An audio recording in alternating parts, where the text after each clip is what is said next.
भक्ति धारा सबका कल्याण हो। आप देख रहे हैं एच सीरीज भक्ति। जय श्री राम श्रोताओं, आज आपको मैं गरुड़ पुराण के अंतर्गत रत्नों के प्रादुर्भाव आख्यान तथा वज्र हीरे की परीक्षा की छोटी सी कथा सुना रहा हूँ। तो सुनिए। श्री सूत जी ने कहा, अब मैं रतन परीक्षा का वर्णन करता हूँ। प्राचीन काल में बल नामक एक असुर था। उसने इंद्र आदि सभी देवताओं को पराजित कर दिया था। उसको जीतने में देवगण समर्थ नहीं थे, अतः असमर्थ देवों ने एक यज्ञ करने का विचार किया और उस असुर के सन्निकट पहुंचकर उससे यज्ञ पशु बनने की अभ्यर्थना प्रार्थना की। वचनबद्ध बालासुर ने अपना शरीर उन देवों को दान में दे दिया। अतः अपने वाग्र वज्र से वह पशुवत मारा गया। वचन पर अडिग पशु शरीर वाले उस असुर ने संसार के कल्याणार्थ एवं देवताओं की हित कामना के कारण यज्ञ में शरीर का परित्याग किया था। उस विशुद्ध कर्म को करने से उसका शरीर भी विशुद्ध सत्व गुण संपन्न हो उठा था। अतः उसके शरीर के सभी अंग रत्नों के बीज के रूप में परिणित हो गए। इस प्रकार रत्नों की उत्पत्ति होने पर देवता यक्ष सिद्ध एवं नागों का उस समय बहुत बड़ा उपकार हुआ। जब वे सभी विमान के द्वारा उसके शरीर के आकाश मार्ग से ले जाने लगे तो यात्रा वेग के कारण उसका शरीर स्वतः खंड खंड होकर पृथ्वी पर इधर उधर गिरने लगा। बालासुर के शरीर के अंग खंड खंड होकर समुद्र, नदी, पर्वत, वन अथवा जहाँ जहाँ रंच मात्र भी गिरे वहाँ रत्नों का खान बन गई और उन स्थानों की प्रसिद्धि उन्हीं रत्नों के नाम पर हो गई। पृथ्वी की उन खानों में विविध प्रकार के रत्न उत्पन्न होने लगे जो राक्षस, विष, सर्प, व्याधि आदि विविध प्रकार के पापों को नष्ट करने में समर्थ थे।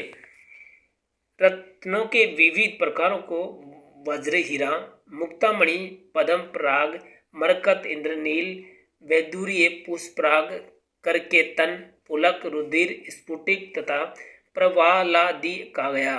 पारदर्शी दिव्यजनों ने उनका ये नामकरण एवं संग्रह यथा योग्य गुणों की दृष्टि में रखकर किया। अतः रतन पारखी विद्वानों को सर्वप्रथम रत्नों के आकार, वर्ण, गुण, दोष, फल, परीक्षा तथा मूल्य आदि का ज्ञान तत्संबंधी सभी शास्त्रों के द्वारा विविध प्राप्त करना चाहिए, क्योंकि कुत्सित लगन एवं अनेक कुयोगों से बाधित शुभ अशुभ दिनों में जिन रत्नों की उत्पत्ति होती है वे सभी दोषपूर्ण होकर अपने गुण क्षमता को नष्ट करते हैं। ऐश्वर्य की इच्छा करने वाले राजा को चाहिए कि वह परीक्षा से किए गए अत्यंत शुद्ध रत्नों को धारण करे अथवा उनका संग्रह करे। जो रत्नों के ज्ञाता, कुशल, रत्न संग्रही तथा परीक्षा कार्य में दक्ष होते हैं उन्हीं को रत्नों के मूल्य एवं मात्र को जानने वाले कहा गया है। वज्र, हीरा को महाप्रभावशाली कहा गया है, इसलिए सर्वप्रथम उसी की परीक्षा को बताएंगे। वज्रायुध इंद्र पर विजय की अभिलाषा रखने वाले उस बल नाम के असुर के अस्थि भाग पृथ्वी के जिन जिन स्थानों पर गिरे वे हीरे बनकर उन स्थानों में नाना प्रकार की आकृति वाले हो गए। हिमाचल, मातंग, सौराष्ट्र, पौंड्र, कलिंग, कौशल, वैण्यवाद, तट, सोवीर नामक 8 भूभाग हीरे के क्षेत्र हैं। हिमालय से उत्पन्न हीरे ताम्रवर्ण, वेणुका के तट से प्राप्त चंद्रमा के समान श्वेत सोवीर देश वाले नील कमल तथा कृष्ण मेघ के समान सौराष्ट्र प्रांतीय ताम्रवर्ण एवं कलिंग देशीय सोने के समान अभाव वाले होते हैं। इसी प्रकार कौशल देशों के हीरों का वर्ण पीत पंड्र देशीय श्याम तथा मतंग क्षेत्र वाले हल्के पीत वर्ण के होते हैं। यदि संसार में कहीं पर भी अत्यंत क्षुद्र वर्ण पार्श्व भागों में बलि प्रकार से परिलक्षित होने वाली रेखा, बिंदु, कालिमा, काग पदक एवं त्रास दोष से रहित परमाणु की भांति अत्यंत लघु तथा तीक्ष्ण धार से युक्त जो भी वज्र अर्थात हीरा दिखाई देता है उसमें सुनिश्चित निश्चित ही देवता का वास समझना चाहिए। रंग के अनुसार हीर को में देवताओं के विग्रह का निश्चय किया गया। वर्ण को ध्यान में रखते ही हीरों का विभाजन करना चाहिए। हरित, श्वेत, पीत, पिंगल, श्याम तथा ताम्र वर्ण हीरे के स्वभावत सुंदर होते हैं। उन हीरों के कर्मानुसार विष्णु, वरुण, इंद्र, अग्नि, यम एवं मरुतदेव प्रतिष्ठित रहते हैं।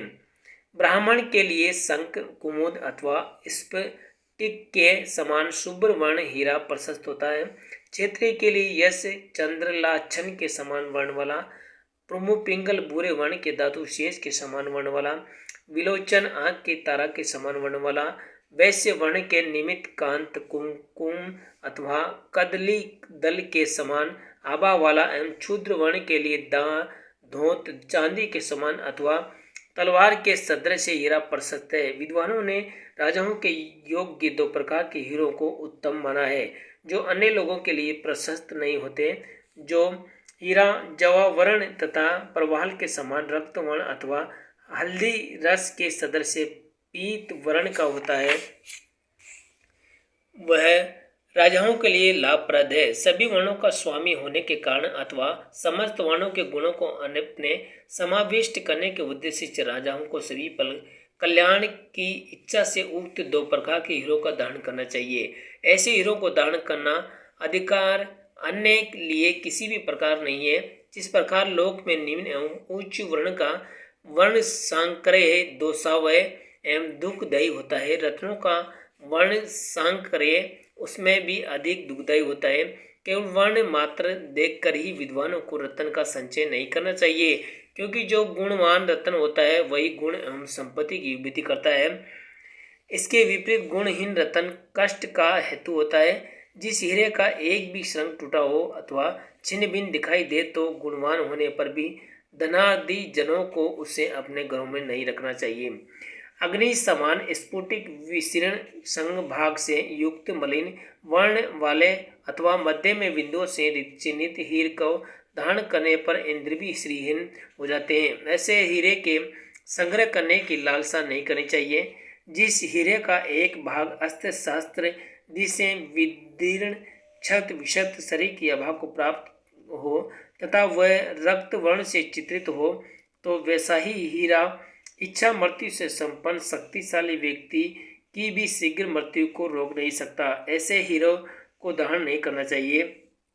षटकोण, अष्टकोण, द्वादश कोण, षट पार्श्व, अष्ट पार्श्व, द्वादश पार्श्व, षष्ठ धारा, अष्टधारा, द्वादश धारा, उत्तुंग, सम एवं तीक्ष्णारग भाग हीरे के खनिज अर्थात प्रकृतिगत गुण है। जो हीरा षटकोण विशुद्ध निर्मल तीक्ष्ण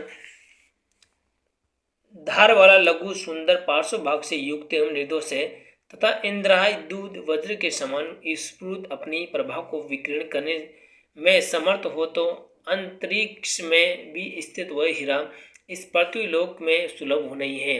जो मनुष्य तीक्ष्णाग्र निर्मल एवं दोष से शून्य हीरे धारण करता है, वह जीवन पर्यंत प्रतिदिन स्त्री संपत्ति पुत्र धन्य धान्य एवं गवादि पशुओं की श्रीवृद्धि को प्राप्त करता। सर्प विष व्याधि अग्नि जल तस्कारिदिक भय एवं अभिचार मंत्रों के उच्चाटन दिक प्रयोग के उसके सन्निकट आने के पूर्व दूसरे ही प्रत्यागमित हो जाते हैं।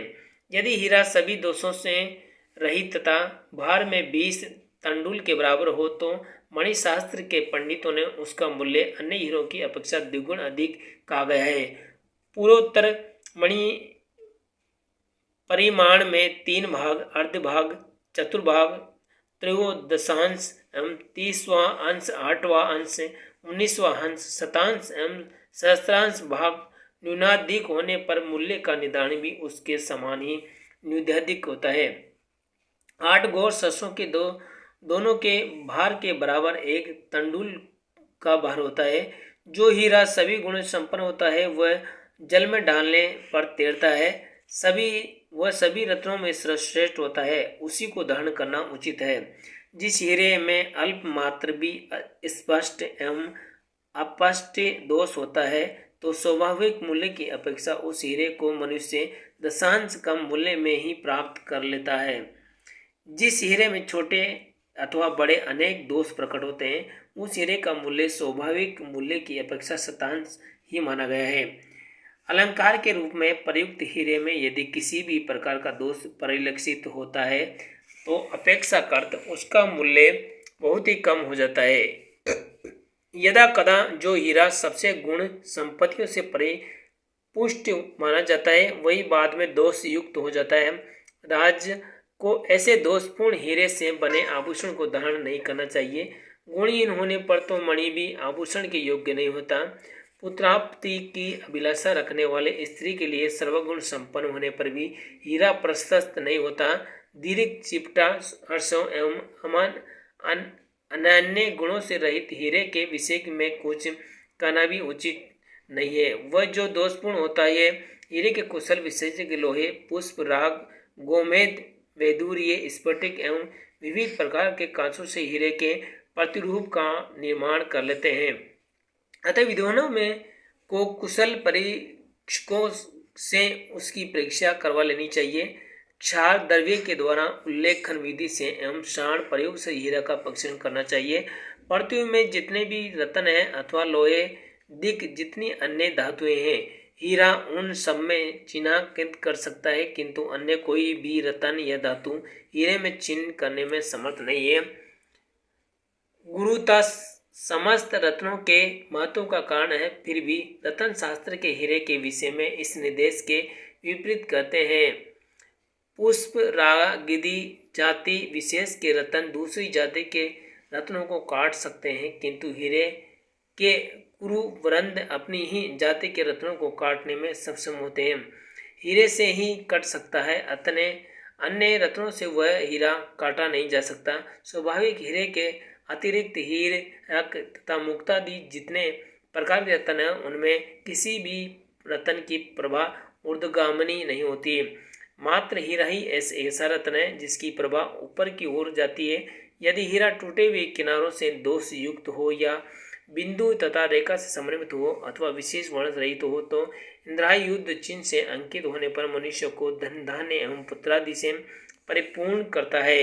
जो राजा विद्युत तुल्य समुज्ज्वल एवं चमकते हुए शोभा संपन्न हीरे को धारण करता है वह अपने पराक्रम से दूसरे के प्रताप को आक्रांत करने में समर्थ होता है तथा अपने समस्त सामंतों को वश में रखकर वह पृथ्वी का उपभोग करता है। श्रोताओं, एक छोटी सी कथा वज्र हीरे कृपया कमेंट करके जरूर बताएं और ऐसी ही कथा सुनने के लिए हमारे चैनल एच सीरीज भक्ति धारा एच सीरीज भक्ति धारा को सब्सक्राइब करें।